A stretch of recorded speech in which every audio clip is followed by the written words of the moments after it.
बिस्मिल्लाहिर्रहमानिर्रहीम, अस्सलाम वालेकुम, सुबह बखैर और खुश आमदीद मॉर्निंग विद फरा में। दुआ और उम्मीद यही आप जहाँ कहीं हैं बिल्कुल ठीक ठाक हो, जिंदगी मज़े सुकून और खैरियत के साथ गुजर रही हो। आज मेरा दिल चाह रहा आपके साथ बहुत सारी बातें करने पे, और इशू आपको मालूम ही है पिछले दिनों, बल्कि सरबजीत सिंह की अभी जो हमें हलाकत की खबर मिली, जेल में होने वाला वाक़या, इसमें कोई शक नहीं है कि जेल में इस वाक़े की मजम्मत हर शख्स करता है और हम शख्स सबको अफसोस है कि ऐसे नहीं होना चाहिए, जेलों के जो हालात हैं बेहतर होने चाहिए। लेकिन जिस तरह का रिएक्शन और जिस तरह की बातें इंडिया की तरफ से सुनने में आ रही हैं वो खासी हैरानकुन भी हैं और मतलब खासी सवालिया निशान भी हैं उनके ऊपर। इसलिए कि अगर हम इसकी हिस्ट्री देखें तो सरबजीत सिंह एक ऐसा शख्स था जो कन्विक्टेड मर्डरर था, यानी जिसमें साबित हो गया था जुर्म कि इसने सीरीज ऑफ ब्लास्ट किए थे लाहौर में और फैसलाबाद में, जिसके नतीजे में 14 अफराद की जान गई थी। वो 14 अफराद भी किसी के बेटे थे, किसी के भाई थे, किसी घर के चश्मो चिराग थे, जीते जागते इंसान थे, उनको भी जिंदगी जीने का हक था, वो बेगुनाह थे, वो मजलूम थे। ये उसने माना हुआ है, उसने अपने इतराफ किया इस जुर्म का, कबूल किया इस जुर्म को, जिसके नतीजे में वो एक ऐसा साबित शुदा मुजरिम था जिसको फांसी की सजा भी दे दी गई 1991 में। अब ये तो इंसानियत क्या, हर एक मुल्क का मजहब और कानून जो है वो कहता है कि अगर कोई शख्स मुजरिम है तो उसे उसके जुर्म की सजा मिलनी चाहिए। पाकिस्तान की ये जिसे कहते हैं ना इंसानियत पसंदी है, और ये पाकिस्तान का एक तरह से एक अच्छा सलूक का मुजाहरा है कि 1991 से जो शख्स फांसी की सजा का मुस्तहिक है और जिसके ऊपर जुर्म जो है वो साबित हो गया है, उसके बावजूद उसको फांसी नहीं दी गई और उसके साथ आज तक जेल में जो सलूक किया गया वो ठीक ठाक था, अच्छा था, वो जिंदा था, जीता जागता था। इसके और उसके रहम की अपीलें जो हैं वो मंजूर की गई। एक स्टेज पे तो उसे छोड़ने की और रिहाई की बातें जो हैं वो भी हमने सुनी और बाद में सुना गया कि नहीं कोई कंफ्यूजन है। कंपैरिजन करें जरा इसके साथ, इसका इंडिया की अपनी सूरत हाल के साथ। पाकिस्तान के 150 से ज्यादा कैदी ऐसे हैं जो जिनकी सजाएं भी पूरी हो चुकी हैं, वो आज तक जेलों में सड़ रहे हैं। डॉक्टर खलील चिश्ती जैसे फर्द को हम जानते हैं, पूरी जिंदगी उन्होंने जिस तरह से जेल में गुजारी, कोई साबित शुदा जुर्म भी नहीं है, कोई ऐसा इल्जाम भी नहीं है जो कि उनके ऊपर साबित हो सके,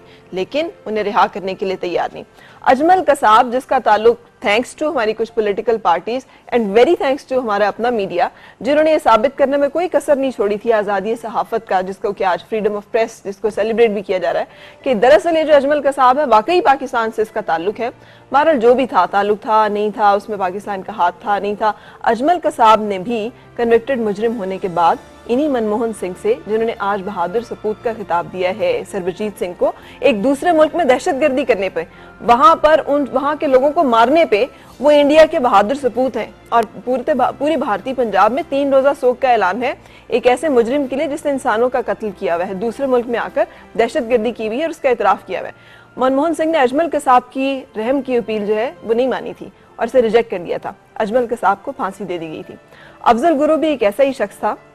जिसके ऊपर कोई इल्जाम साबित नहीं था, लेकिन कश्मीर से वाबस्ता होने की सूरत में और भारतीय पार्लियामेंट पे इल्जाम जो कि साबित शुदा भी नहीं था, ना होने के बावजूद ये कहकर कि चूंकि भारत की कलेक्टिव जो कॉन्शियस है, यहाँ पे रहने वाले लोगों की तसल्ली के लिए और साबित करने के लिए कि हमसे पंगा लेने की, हमसे टकराने की जरूरत ना करना, वरना देखो हम क्या हशर करते हैं ऐसे लोगों का, उसको फांसी दे दी गई। और हमने भी तो ये सब कुछ खामोशी के साथ सहा। हमारी तरफ से तो इस पे कोई चीखो पुकार नहीं हुई, ना हमने इस पर कोई इस तरह की बयानबाजी की कि इंडिया पे हमला हो जाना चाहिए।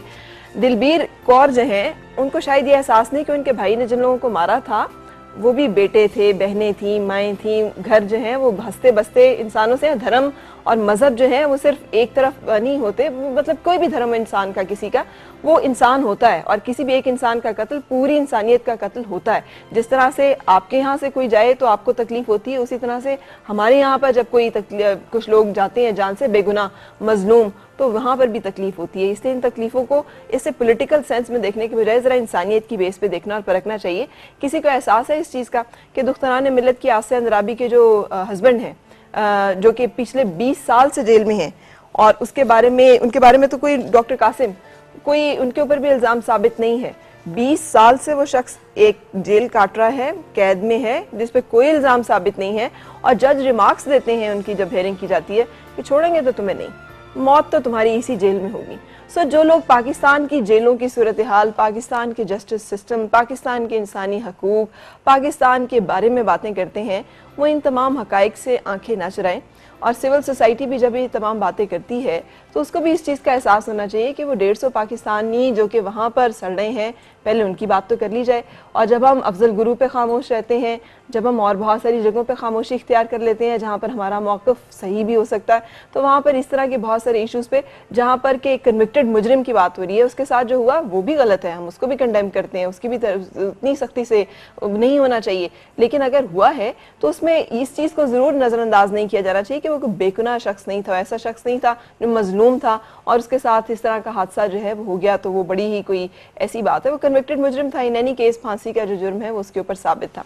ये कुछ ऐसी चीज़ें थी जो मैं आपके साथ शेयर करना चाह रही थी इस दुआ के साथ कि हमें पाकिस्तान को, अब जबकि पूरी दुनिया में पाकिस्तान को ख़ास आलमी दबाव का सामना है और 2014 विड्रॉल जो है उसके बाद पाकिस्तान के ऊपर ये दबाव और भी ज़्यादा शदीद होने जा रहा है, क्योंकि इंडिया और अमेरिका के जो ताल्लुकात हैं उसमें बढ़ोतरी जिस तरह से है और जिस तरह से हमें हालात नज़र आ रहे हैं, आने वाले इलेक्शंस पाकिस्तान के लिए बहुत अहम होंगे। इससे कि उसके नतीजे में जो हुकूमत बनेगी उस हुकूमत के ऊपर दारोमदार होगा इसका कि पाकिस्तान इस क्रिटिकल टाइम में किस हद तक अपनी आज़ादी, खुद मुख्तारी और सालमियत को कायम रखते हुए अपनी खुद इन्हसारी के लिए बहुत सारे ऐसे बर वक्त और सही फैसले करता है जो आने वाले दिनों के लिए, आने वाले दिनों में इस मुल्क और कौम के लिए बहुत अहम साबित होंगे। सो अल्लाह करे कि इस अहम फैसलों में हम भी सही होश और दानिशमंदी का सबूत देते हुए सिर्फ उन लोगों को मुंतखब करें जिन्हें हम समझें कि वो इतने अहम फैसलों के काबिल हैं और अहल हैं। ये जिम्मेदारी मेरी और आपकी है, शेयर्ड है, और हमने ये जिम्मेदारी भरपूर तरीके से अदा करनी है ताकि हम अपने मुल्क की सलामती में अपना हिस्सा जो है वो डाल सकें।